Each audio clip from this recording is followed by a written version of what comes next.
여호와여, 나의 영혼이 주를 우러러 보나이다. 나의 하나님이여, 내가 주께 의지하였사오니 나를 부끄럽지 않게 하시고 나의 원수들이 나를 이겨 개가를 부르지 못하게 하소서. 주를 바라는 자들은 수치를 당하지 아니하려니와 까닭없이 속이는 자들은 수치를 당하리이다. 여호와여, 주의 도를 내게 보이시고 주의 길을 내게 가르치소서. 주의 진리로 나를 지도하시고 교훈하소서.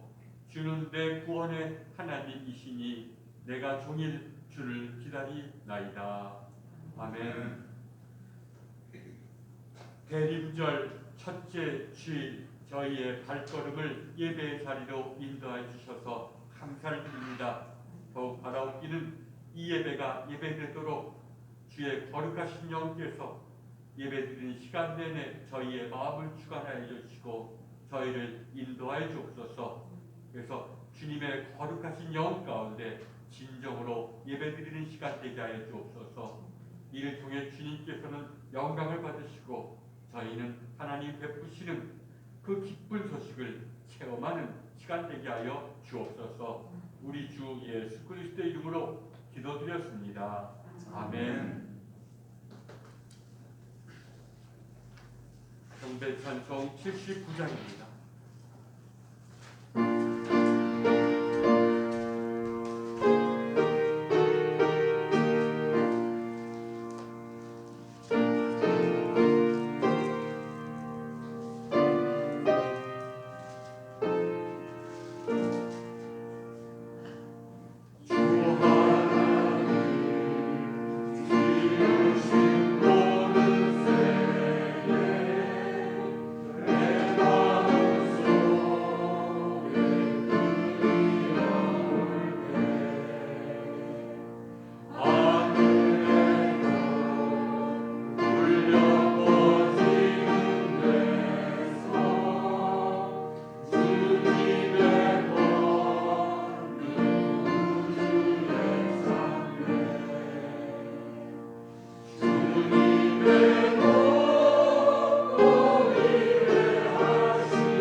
하나님 앞에 우리의 죄를 고백합니다.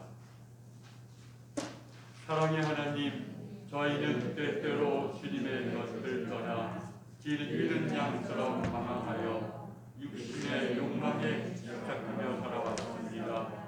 또한 주님의 말씀을 저버리고 빛에 자녀된 삶을 살지도 못했습니다. 용서의 하나님, 죄를 고백하고 회개하는 저희의 기도를 들으시고 자비와 긍휼을 베풀어 주옵소서. 우리 주 예수 그리스도의 이름으로 기도드립니다. 아멘. 죄 받기를 원하는 교우 여러분, 용서하시는 하나님의 말씀을 들으십시오. 만일 우리가 우리 죄를 자백하면 그는 미쁘시고 의로우사 우리 죄를 사하시며 우리를 모든 불의에서 깨끗하게 하실 것이요. 찬송가 2장으로 통용.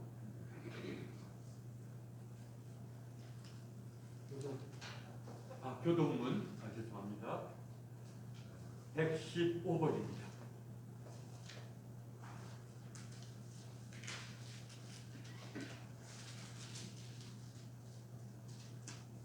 성문으로 나아가라, 나아가라, 백성이 올 길을 닦으라.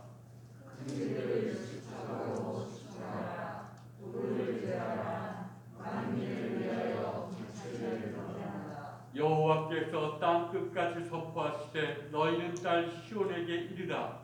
보라, 내 구원이 이르렀느니라. 보라, 하늘이 그에게 있고 공이 그 앞에 있느니라 하시느니라. 사람들이 너를 일컬어 거룩한 백성이라 여호와께서 구속하신 자라 하겠고, 또 너를 일컬어 전부가 된 자요 버림받지 아니한 성읍이라 하리라. 선지자 이사야의 책에 쓴 바 광야에서 외치는 자의 소리가 있어 가로되 너희는 주의 길을 준비하라. 그의 오실 길을 곧게 하라. 모든 골짜기가 메워지고 모든 산과 작은 산이 낮아지고 굵은 곳이 좁아지고 험한 길이 평탄해질 것이요 모든 육체가 하나님의 구원하심을 보리라 함과 같으니라. 아멘. 찬송가 2장으로 성부, 성자, 성령 하나님께 찬송드립니다.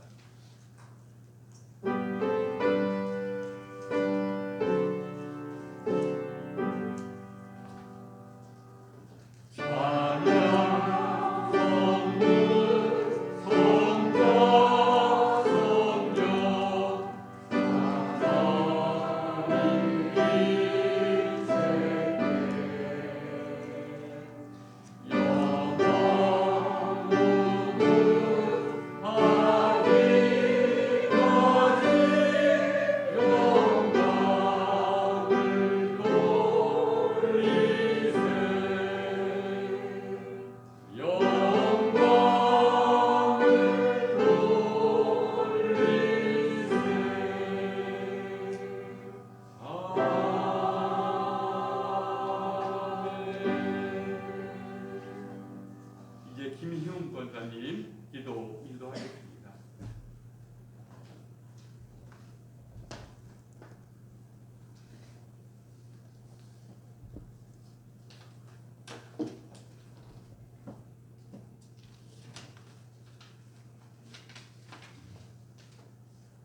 하나님 아버지, 거룩한 주님의 전에서 예배 드릴 수 있도록 인도하여 주신 은혜에 감사드립니다.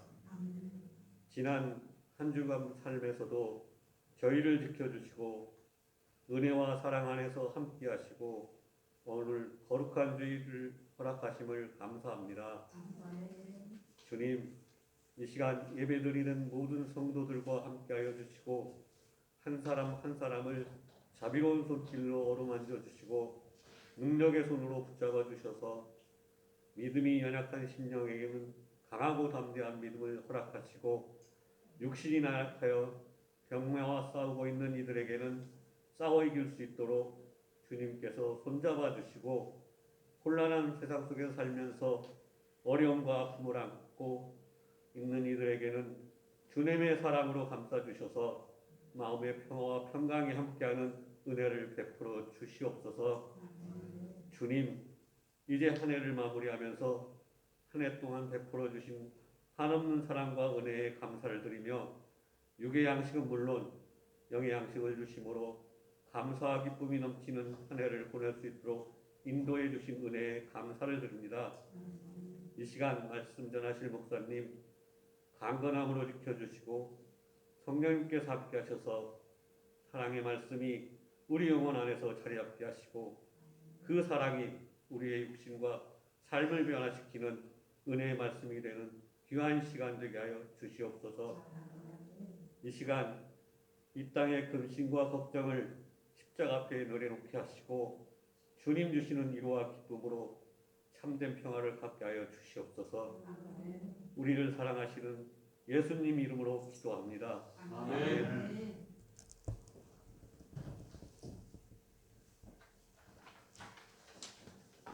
찬송가 104장입니다.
오늘 성경 말씀은 신약에 있는 누가복음 1장 26절부터 38절까지의 말씀입니다. 제가 봉독하겠습니다. 여섯째 달에 천사 가브리엘이 하나님의 보내심을 받아 갈릴리 나사렛이란 동네에 가서 다윗의 자손 요셉이라 하는 사람과 약혼한 처녀에게 이르니 그 처녀의 이름은 마리아라. 그에게 들어가 이르되 은혜를 받은 자여 평안할지어다. 주께서 너와 함께 하시도다 하니 처녀가 그 말을 듣고 놀라 이런 인사가 어찌하는가 생각하매 천사가 이르되 마리아여 무서워하지 말라. 내가 하나님께 은혜를 입었느니라. 보라 내가 잉태하여 아들을 낳으니 그 이름을 예수라 하라. 그가 큰 자가 되고 지극히 높으신 이의 아들이라 일컬어질 것이요 주 하나님께서 그 조상 다윗의 왕위를 그에게 주시리니 영원히 야곱의 집을 왕으로 다스리실 것이며 그 나라가 무궁하리라. 마리아가 천사에게 말하되 나는 남자를 알지 못하니 어찌 이 일이 있으리까? 천사가 대답하여 이르되 성령이 내게 임하시고 지극히 높으신 이의 능력이 너를 덮으시리니 이러므로 나실 바 거룩한 이는 하나님의 아들이라 일컬어지리라. 보라 내 친족 엘리사벳도 늙어서 아들을 배었느니라. 본래 임신하지 못한다고 알려진 이가 이미 6달이 되었나니 대저 하나님의 모든 말씀은 능하지 못하심이 없느니라. 마리아가 이르되 주의 여종이오니 말씀대로 내게 이루어지이다 하매 천사가 떠나가니라. 아멘. 교회의 달력으로는 이번 주일이 대림절 또는 감리교에서는 또 감림절이라고도 부르기도 하는 절기가 시작되는 주일입니다. 그래서 이런 대림절 4주간 후에 이제 성탄절을 우리가 맞이하게 됩니다. 대림이라는 것은 주님께서 오시기를 기다리는 겁니다. 주님께서 드러나시기를 기다리는 4주간이라는 것입니다.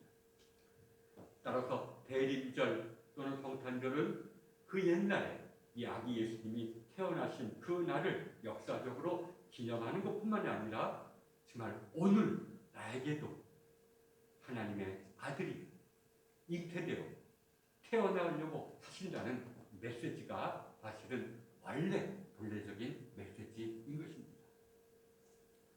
여러분, 초기의 신자들은 예수님을 그리스 말로는 그리스도, 곧 히브리 말로는 메시아라고 고백했습니다. 예수님이 구원자요, 우리에게 하나님 나라를 가져오실 분이다 라고 선포했습니다. 이러한 고백은 유대인들의 반발을 불러일으켰죠. 예수님은 메시아가 될 수가 없다는 겁니다. 왜? 하나님 나라가 도래하지 않았기 때문에. 하나님 나라를 가져오시는 분이 메시아인데, 따라서 예수님을 메시아라고 부르는 것은 말이 되지가 않는다는 것입니다. 하나님 나라가 도래했어야지 우리가 예수를 메시아로 고백할 수 있지 않느냐, 이런 말입니다. 사실 예수님을 따랐던 사람들도 처음부터 예수님을 메시아로 고백했던 것은 아닙니다. 그 제자들에게 처음 비춰준 예수님의 모습은 랍비, 그 성경을 아주 깊이 있게 풀어주시는 랍비의 모습이었을 것이고, 또 어떤 때는 병자를 치유하면서 이적을 베푸시면서 참 하나님의 말씀을 전하시는 것을 볼 때 예언자라고 느꼈을 것입니다. 그래서 제자가 아닌 사람도 랍비오라고 부르는 것이 나왔고, 참 선지자입니다 라고 고백하는 사람도 나왔습니다. 예수님을 메시아, 곧 구원자, 그리스도로 고백하기 시작한 것은 십자가에서 돌아가셨던 예수님께서 제자들에게 살아나신 분으로 체험되면서부터 했습니다. 부활하신 분을 만난 제자들이 복음을 선포하면서부터 이제 예수님이 메시아다, 그리스도다, 살아계시다, 하나님의 아들이시다라고 선포했던 것입니다. 이러한 과정 속에서 사도들은 예수님의 죽음의 의미를 깊이 묵상하고, 그럼 예수님은 왜 죽으셨는가? 그리고 예수님의 탄생은 어떤 의미가 있는가를 깊이 묵상하면서 또 이러한 묵상을 통해서 깨달음이 주어졌을 때 이것을 선포했습니다. 그래서 사도들은 복음서를 통해서 예수님을 성령으로 잉태하사 동정녀 마리아에게 나신 분이라고 고백을 합니다. 그래서 오늘 우리도 사도신경에서 예수님에 대해서 고백할 때 성령으로 잉태하사 동정녀 마리아에게 나신 분으로 고백하고 있습니다. 예수님은 동정녀 마리아의 몸을 통해서 태어나신 하나님의 아들이라는 것입니다. 달리 말하자면 하나님이 마리아를 통해서 사람으로 탄생하셨다는 것입니다. 하나님이 마리아를 통해서 사람으로 나타나셨다는 것입니다. 요한은 이러한 메시지를 조금 다르게 선포합니다. 말씀이 육신이 되셨다. 여기서 말씀이란 하나님의 로고스, 곧 하나님 자신입니다. 그래서 하나님이 예수님 안에서 사람이 되셨다라고 고백합니다.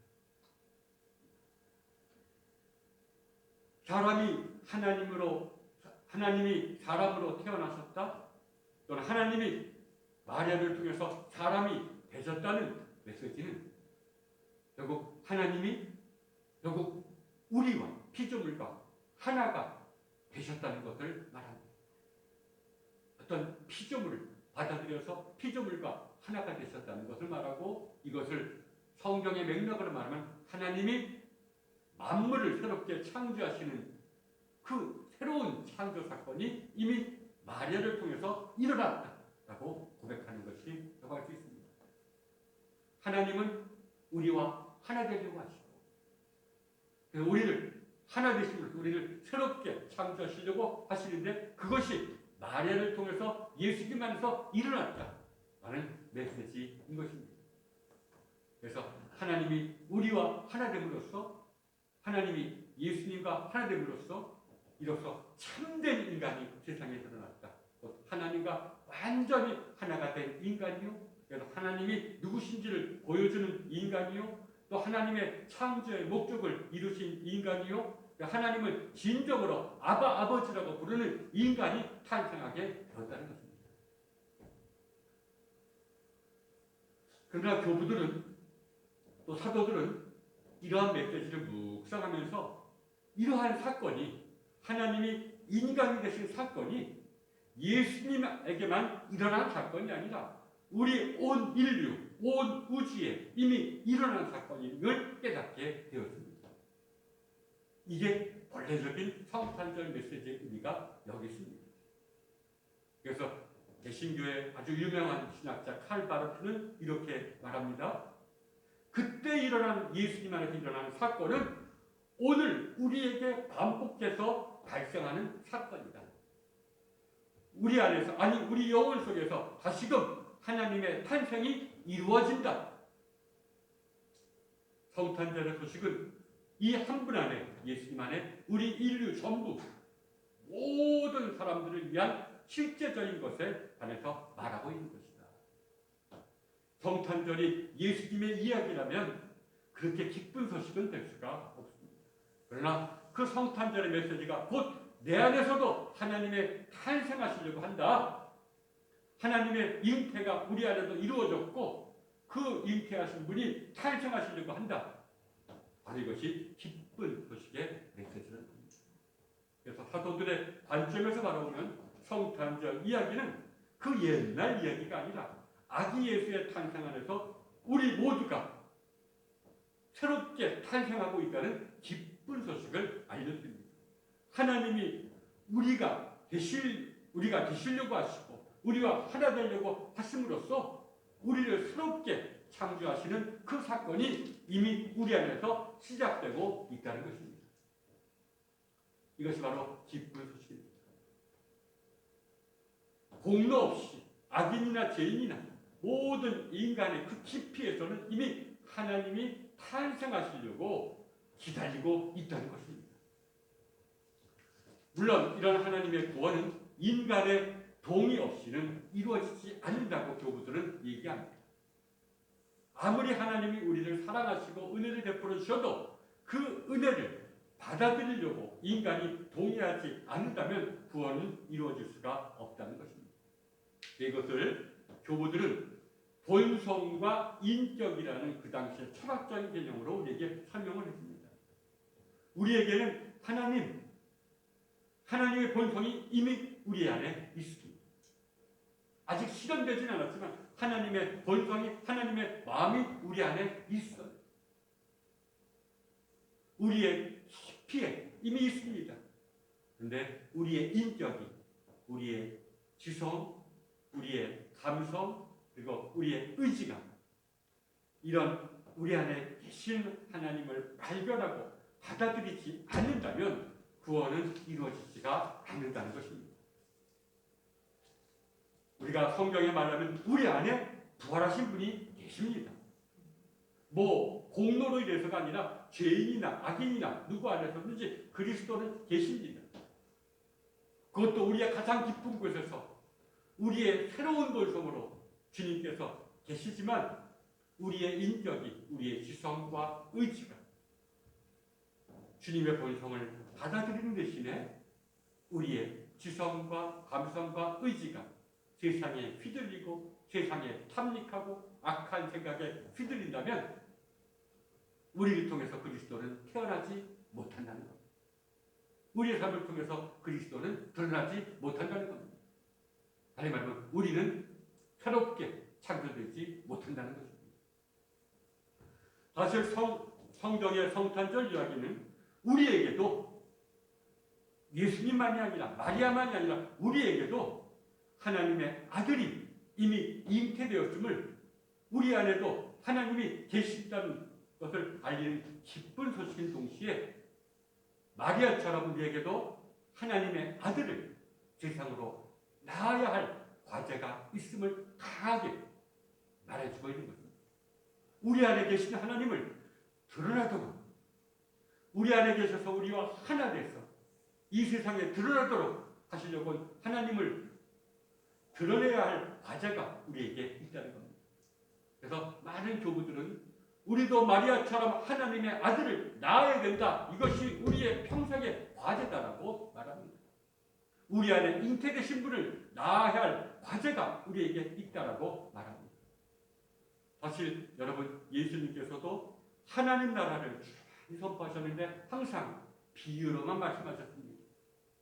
이 하나님의 신비를 어떻게 인간의 논리로 설명할 수가 있겠습니까? 그래서 비유로 설명하셨습니다. 씨 뿌리는 자의 비유, 또 옥토의 가시밭길에 떨어진 어떤 씨앗의 비유, 땅에 묻힌 이러한 비유들을, 땅에 묻힌 보물의 비유를 얘기했습니다. 예를 들면 하나님 나라는 사람이 씨를 땅에 뿌림과 같으니 그가 밤낮 자고 깨고 하는 중에 씨가 나서 자라되 어떻게 그리 되는지를 알지 못하느니라. 우리 안에 계신 하나님의 씨앗은 스스로 자라나서 열매를 맺는다는 것입니다. 또는 그러나 모든 하나님의 씨앗이 우리 밭에, 마음밭에 뿌려졌다 할지라도 항상 열매를 맺는 것은 아니라고 또 말씀하시죠. 그래서 길가에 떨어진 씨앗은 새들이 와서 먹어버리고, 또 흙이 얕은 돌밭에 떨어진 씨앗은 흙이 깊지 않으므로 곧 싹이 나오나 해가 돋음에 타서 뿌리가 없으므로 말라버리고, 그러나 좋은 땅에 떨어진 씨앗은 100배, 60배, 30배 열매를 맺느니라고 말씀하셨습니다. 또 하늘나라는 밭에 숨겨진 보물과 같으니 그 보물을 발견한 사람은 모든 것을 다 팔아서 그 밭을 산다고 말씀하셨습니다. 이 모든 비유가 말하려고 하는 것은 분명합니다. 하나님은 이미 우리 안에 계십니다. 우리 주 예수 그리스도의 공로로 인해서, 그분의 십자가와 부활을 통해서 이제 예수님 안에 일어났던 사건이 우리에게도 일어나고, 마리아 안에서 잉태되었던 분이 우리 안에서도 잉태되었다는 것입니다. 하나님이 우리 안에 계시다는 겁니다. 이걸 하나님의 씨앗이라고 부르든 하나님의 말씀이라고 부르든 무엇인지 하나님은 이미 우리 안에 계십니다. 악인에게도 계십니다. 선인에게도 있습니다. 우리 안에 계시고 그 하나님은 바로 우리가 되려고 하십니다. 우리와 하나 되려고 하십니다. 그래서 우리를 새롭게 창조하시려고 하십니다. 이것이 바로 기쁜 소식입니다.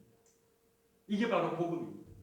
그래서 믿음이란 이러한 기쁜 소식을 내가 일단 머리로 받아들이는 데서부터 있습니다. 그래, 우리 안에 하나님이 계시오. 또 우리 안에 있는 하나님은 우리와 하나 되려고 하시오. 이것을 머리로 먼저 받아들이는 것이 믿음의 시작일 것입니다. 그래서 교부들은, 그래서 하나님이 인간이 되신 것은 이런 명제를 내보여줬습니다. 하나님이 인간이 되신 것은 하나님의 아들이 마리아를 통해서 태어나신 것은 결국 우리로 하여금 하나님이 되도록 하기 위함이다. 달리 말하면 하나님이 우리가 되시려고 하는 하나님을 도와주시는 것이 우리의 과제다라고 말했습니다.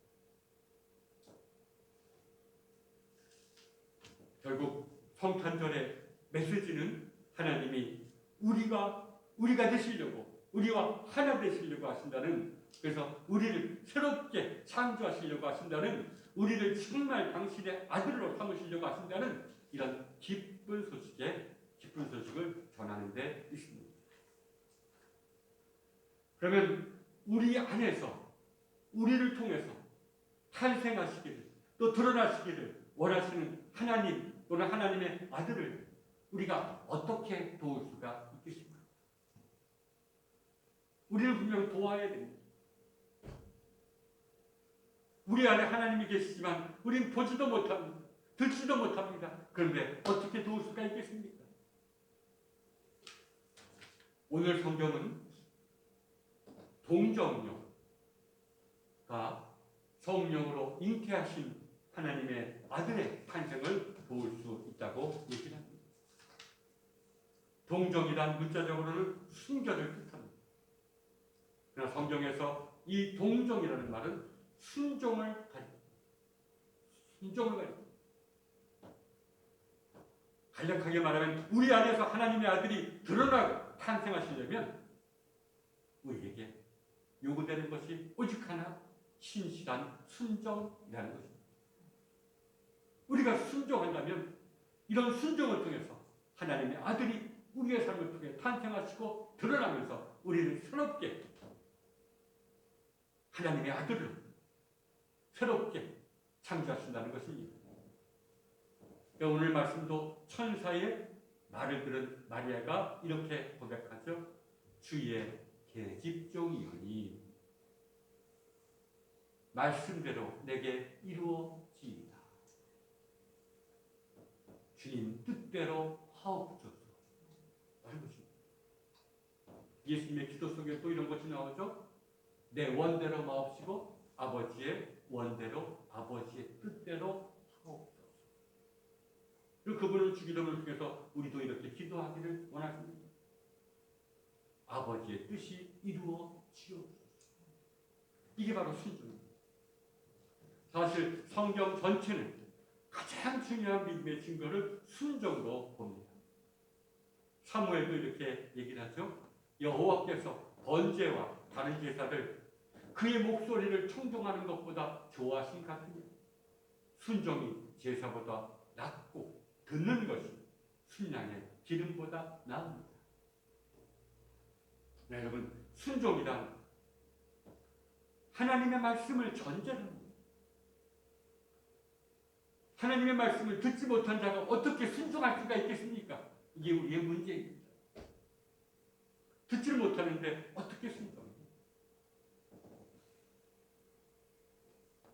왜냐하면 우리를 부르시는 하나님의 음성은 집중하면 어느 정도 들리는 여느 피조물의 음성과는 질적으로 다르기 때문입니다. 사실 세상에 있는 음성과 다르지 않다면 우리와 전적으로 다르신 하나님의 음성이 아닐 것입니다. 그래서 구약 성경에 의지해서 교부들은 이러한 하나님의 음성을 듣고 순종하려는 자들에게 고요하게 이를 것을 권면합니다. 온갖 생각과 온갖 감정들이 사라질 상태를 뜻하는 그런 고요함, 구약 성경에 보면 샬롬, 평강에 이르기를 권면합니다. 왜냐하면 이러한 고요함 속에서만 이러한 고요함이 하나님의 말씀이구나라는 것을 깨닫기 때문입니다. 아무 소리도 들리지 않는 침묵의 그런 세계, 고요함, 평강, 이것이 하나님의 말씀입니다. 이것이 하나님의 말씀을 깨닫기 위해서는 이런 고요함을 체험해봐야 되는구나 라고 얘기를 했던 것입니다.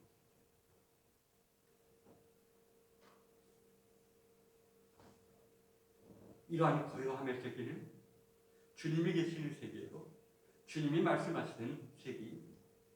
우리 안에서 이러한 세계가 있습니다. 영성가들은 말합니다. 이러한 것을 사람들이 나는 체험을 못했다고 하지만 이미 순간적으로 체험하지 못했다면 그거는 너무 무지한 상태이기 때문이라고 말합니다. 어느 순간에 평강 속에 있습니다.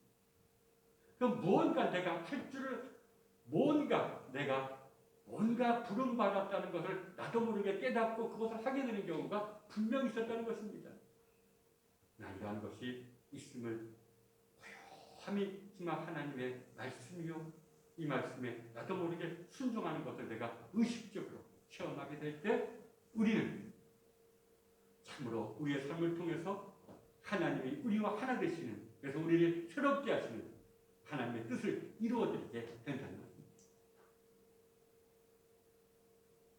이런 초대교회와 고대교회의 메시지가 시간이 가면서 얼마나 희미해졌습니다.